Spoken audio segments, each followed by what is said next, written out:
बदलने से विकास नहीं होता है। अगर नाम बदलने से विकास होता तो उत्तर प्रदेश का नाम बदल के लंदन कर दीजिए, विकास हो जाएगा।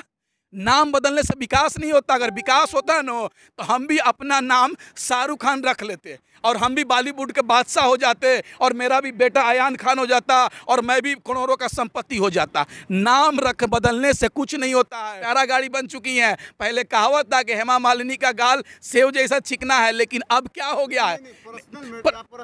सुनिए ना, जब वो सुनिए ना, पर्सनल किसानों के बीच में बोलेंगी तो किसान भी उनके पर्सनल बीचों में कूदेगा। ये लोग मोदी जी का तारीफ करके घर चार दीवारी में बैठकर क्या सोच रही है कि लोगों को गाली देंगे, हम सुनेंगे। हेमा मालिनी को भी सड़क पर आने दीजिए ना, इनको भी रोड पर चलने नहीं दिया जाएगा। लौत्रा अपने पत्नी से लगभग 2 सालों से संपर्क में नहीं है, लेकिन उनकी पत्नी लंदन में है, लेकिन फिर भी लॉकडाउन में उनके पत्नी ने बच्चा को जन्म दे दिया। दुर्भाग्य है भाई। पर्सनल मैटर आप बताइए ना, बीवी उनसे संपर्क में नहीं है तो बच्चा कैसे हो गया? पर्सनल क्या होता है? मोदी जी सुन लीजिए, ये देश हिंदू मुस्लिम बैकवर्ड फॉरवर्ड से नहीं चलता है, ये देश पॉलिसी से चलता है और देश चलाने के लिए पॉलिसी बनाना पड़ेगा, नहीं तो आपको भी अंग्रेज जैसा इस देश से भगा दिया जाएगा।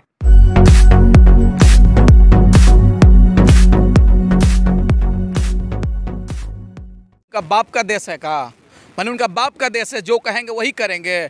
इस देश में भारतीय जनता पार्टी देश के आम नागरिकों को पैसा विधायकों को फंड में देने का काम कर रही है और देश के आम नागरिकों का पैसा विधायक मौज कर रहे हैं, बल्कि उन विधायकों को संपत्ति को जब्त करके देश की महंगाई कम करने की जरूरत है। ये सरकार रही तो सपना दिखा रही थी कि 30 रुपये पेट्रोल बेचेंगे और 25 रुपये डीजल बेचेंगे। यही तो सरकार दिखा रही थी सपना कि 50 रुपये कड़वा तेल बेचेंगे और 300 रुपये का सिलेंडर गैस बेचेंगे। लेकिन क्या हुआ? पूरे विपरीत हुआ। आज 200 रुपये लीटर कड़वा तेल है, 900 रुपये टंकी सिलेंडर है, 100 रुपये डीजल है, 105 रुपये पेट्रोल है। देश में तो महंगाई बढ़ाने की सरकार काम कर रही है। यही सरकार कहती थी बहुत हुआ महंगाई की मार, अब की बार मोदी सरकार, वही सरकार देश में महंगाई बढ़ाने का काम कर रही है। और जिस विधायक ने ऐसा बेतुका बयान दिया है, गुफा वाला मैन, भाजपा का गुफा विधायक, उसको जेल में डालने की जरूरत है। कि अरे भाई सुनिए ना, ये लोग जिस तरीके से देश को गुमराह करने का काम कर रहा है, देश को बदनाम करने का काम कर रहा है, गुफा मैन नहीं बोलेंगे तो क्या बोलेंगे? ये लोग गुफा से निकलते हैं बुक से और बोलते हैं, फिर अंदर चले जाते हैं। देखिए बंगाल की जनता और उनको समझ सिखा चुकी है। अब जहाँ जहाँ चुनाव होगा ये लोग समझा दिया जाएगा। ये लोग को पहले भी निर्मला सीतारमण एक बयान दी थी मैं तो प्याज खाती ही नहीं हूँ, प्याज का रेट जब बढ़ गया था, तो आज फिर देखिए कि जब महंगाई बढ़ रहा था उनको नहीं देखिए, जब यही 2014 से पहले बैगन का रेट बढ़ता था तो ये लोग बैगन को गले में माला पहन के घूमते थे। आलू का 1 रुपये रेट बढ़ता था, आलू के माला पहन के घूमते थे। प्याज का 1 रुपये रेट बढ़ता था तो प्याज के माला लेके पहनते थे। लेकिन वही नौटंकीबाज संसद में बैठकर नौटंकी कर रहे हैं। यही तो कर रहे हैं ये लोग, नौटंकीबाज। अगर देश को इस तरह से नहीं चलेगा, देश पॉलिसी से चलेगा। और सीतारमण केंचुरी की बात मत कीजिए, ये लोग वित्त मंत्री तो बन गई हैं, संसद तो बन गई है, मंत्रालय तो मिल गया है, लेकिन 1 पैसा का बुद्धि नहीं है।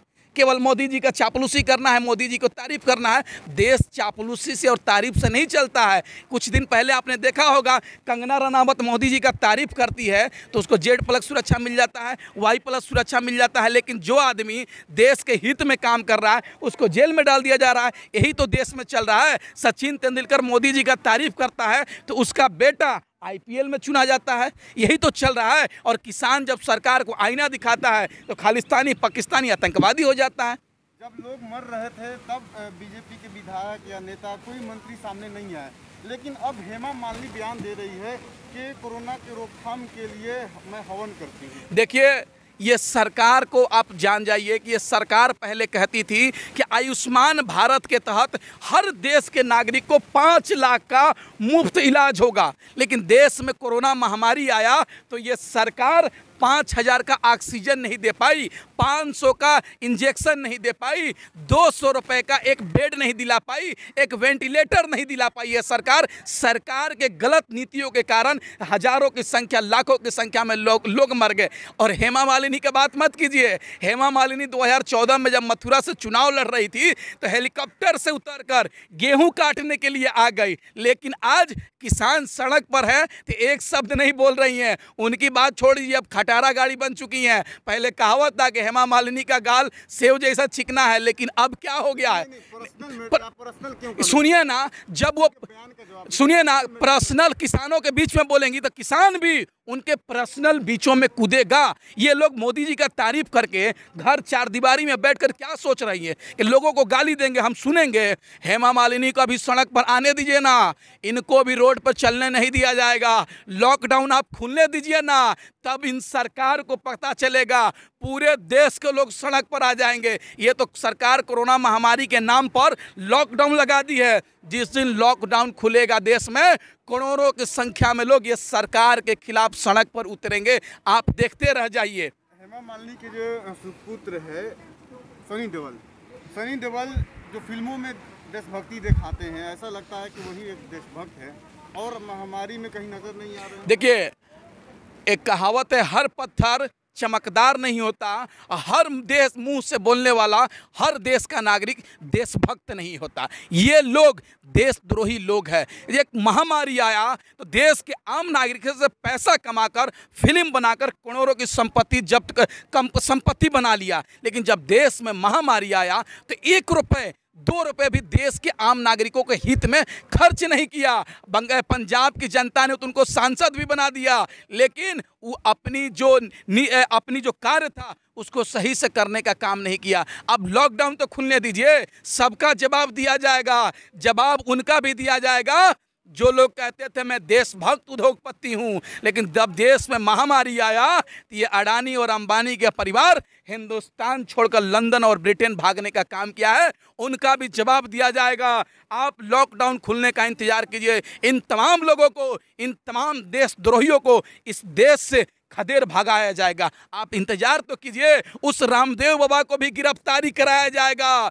करोड़ों की संख्या में लोग रोड पे उतरेंगे जिन्होंने डॉक्टर को गाली देने का काम किया है। वही डॉक्टर, ठीक है 100% डॉक्टर सही नहीं है, लेकिन अभी भी इतने अच्छे डॉक्टर हैं कि अपने घर परिवार का बिना परवाह किए, बिना जान का परवाह किए लोगों को इलाज कर रहे हैं। लेकिन ये सरकार, ये रामदेव बाबा किसानों को गाली देने का काम कर रहे हैं, डॉक्टरों को गाली देने का काम कर रहे हैं। उनको गिरफ्तार करने की जरूरत है। संबित पात्रा कहते हैं कि सोशल मीडिया के जरिए प्रधानमंत्री की छवि खराब की जा रही है।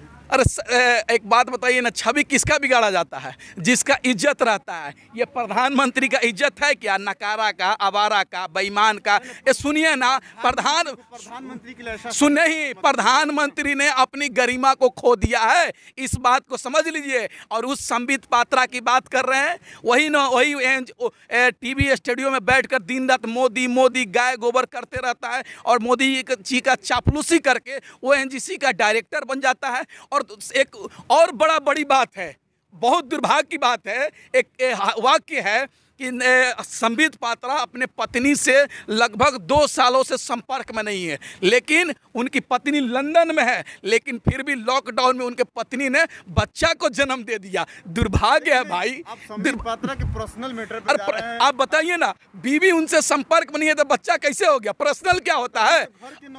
नहीं, आप बताइए ना, पर्सनल क्या होता है? आप बताइए। जो आदमी दूसरे को गाली देता है, अपना ख्याल नहीं रखता है, अपने बीवी का ख्याल नहीं रखता है, बल्कि देश की जनता को गाली देता है, अभी भी शर्म बचा है? संबित पात्रा तो भाग जाओ टीवी स्टूडियो से। तुमने जिस तरीके से लोगों को बदनाम करने का काम किया है, सबका मुंह तोड़ जवाब दिया जाएगा। और एक और बात सुन लीजिए, लोग कहते थे ना किसान आंदोलन में लोग कम हो गए हैं, लाखों की संख्या में, हजारों की संख्या में लोग अपने अपने घरों से दिल्ली बॉर्डर पे पहुंच रहे हैं। 1-2 दिन का इंतजार है, बॉर्डर पर लाखों की संख्या में लोग रहेंगे। इसलिए लोग रहेंगे कि सरकार भी बंगाल चुनाव में व्यस्त थी, किसान भी अपने अपने खेतों में जाकर गेहूं काट रहा था। सरकार भी चुनाव हारकर बंगाल से दिल्ली पहुंच चुकी है, किसान भी अपना गेहूं काटकर खेतों से अपना बॉर्डर पहुंच रहा है। अब आर पार का लड़ाई होगा, टकराव होगा।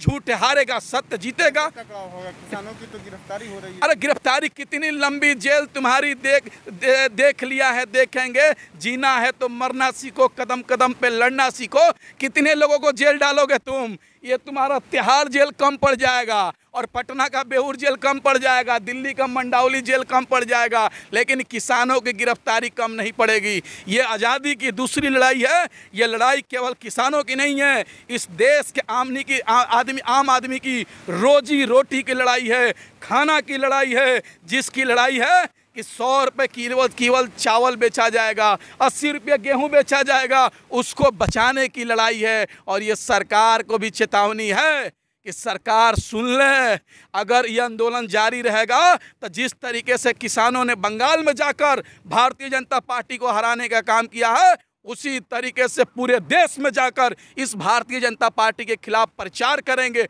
और भारतीय जनता पार्टी को चुनाव हरवाएंगे। उत्तर प्रदेश से खबरें आ रही है कि वहाँ पे भाजपा के अंदर ही थोड़ा उठापटक चल रहा है। अरे और कल जन्मदिन था योगी जी का, लेकिन प्रधानमंत्री जी उनको बधाई नहीं दी। देखिए, दुर्भाग्य इस बात का है कि उत्तर प्रदेश का मुख्यमंत्री आदित्यनाथ योगी का जन्मदिन के दिन उत्तर प्रदेश के युवा बेरोजगार दिवस मनाते हैं और योगी जी से कहते हैं कि आप 4 साल से सत्ता में बैठे हैं और 4 साल में आपने कोई ऐसा कदम नहीं उठाया जिससे उत्तर प्रदेश के राज्य का युवाओं को रोजगार मिल सके। और उटक पटक की बात नहीं है, उत्तर प्रदेश में तो बहुत मामला चल रहा है, लेकिन भाजपा जनता को दिखाना नहीं चाहती है। 2017 में चुनाव हुआ तो देश की, उत्तर प्रदेश की जनता किसके नाम पे वोट दिया? योगी जी के नाम पे दिया क्या? ढोंगी जी के नाम पे दिया क्या? जो उत्तर प्रदेश में 4 साल से ढोंग मचाए हुए हैं, लोगों को मारने।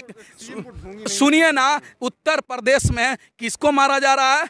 एक सब्जी बेचने वालों को मारा जा रहा है। उत्तर प्रदेश में किसान को परेशान किया जा रहा है, किसान को जेल में डाला जा रहा है। उत्तर प्रदेश में ऑक्सीजन के अभाव में लोगों को मार दिया गया। तो ढोंगी नहीं कहेंगे तो क्या कहेंगे? हर पत्थर चमकदार नहीं होता, हर भगवा ओढ़ने वाला बाबा नहीं होता। कुछ लोग ढोंगी भी होते हैं, ये ढोंगी हैं। इनसे ये क्या करते हैं? केवल नामकरण करना जानते हैं, नाम बदलना जानते हैं।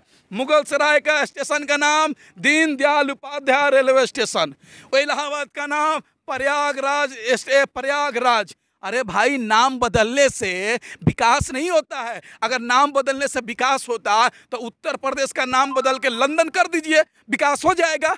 नाम बदलने से विकास नहीं होता। अगर विकास होता ना तो हम भी अपना नाम शाहरुख खान रख लेते और हम भी बॉलीवुड के बादशाह हो जाते और मेरा भी बेटा अयान खान हो जाता और मैं भी करोड़ों का संपत्ति हो जाता। नाम बदलने से कुछ नहीं होता है, बल्कि काम करना पड़ता है, तब नाम बनता है। और क्या काम किए बताइए ना, एगो काम बता दीजिए आप भी। अरे बताइए ना, आप भी बता दीजिए। अरे 4 साल यूपी बेहाल भाई, 4 साल यूपी बर्बाद। जिस तरीके से आप चल जाइए ना यूपी में, क्या हाल कर दिया है। आपने पिछले साल देखा, एनआरसी का आंदोलन हो रहा था, इतने छोटे छोटे बच्चों पे गोली चलवा दिया यह सरकार ने। आपने देखा उनके महिलाओं पर अत्याचार कर दिया, बैनरें लगा दी, कोर्ट ने भी फटकारा दिया। लेकिन ये सरकार को शर्म आया क्या? एक यूनिवर्सिटी बनाने वाले नेता को जेल में डालती है, योगी को शर्म आता है क्या? किसान जब आंदोलन करने के लिए आता है तो उसको नोटिस दिया जाता है, शर्म आना चाहिए। उत्तर प्रदेश की जनता योगी जी को माफ़ नहीं करने वाली है। और जानते हैं एक बात क्या है? मेन वाकया सुनिए क्या हुआ। मोदी जी, योगी जी, नरेंद्र मोदी जी और अमित शाह जी और जेपी नड्डा बहुत टेंशन में है। क्या जानते हैं कहाँ टेंशन में है? क्यों जानते हैं? उत्तर प्रदेश में योगी जी 4 साल से हिंदू मुस्लिम कर रहे थे। बीफ के नाम पर मार देते थे, लिंचिंग करवा देते थे, कभी सब्जी वाले के नाम पे मार देते थे, मुस्लिम के नाम पर मार देते थे। लेकिन ये कार्ड चला नहीं। जब उत्तर प्रदेश में जिला परिषद का चुनाव, प्रधान का चुनाव, समिति का चुनाव हुआ तो उसमें भारतीय जनता पार्टी चुनाव हार गई। तो अब योगी मोदी जी टेंशन में, करे भाई तो धर्म का कार्ड चलवे नहीं किया, अब लग रहा है योगी को इस्तीफा दिलाकर दूसरे को मुख्यमंत्री बनाना पड़ेगा।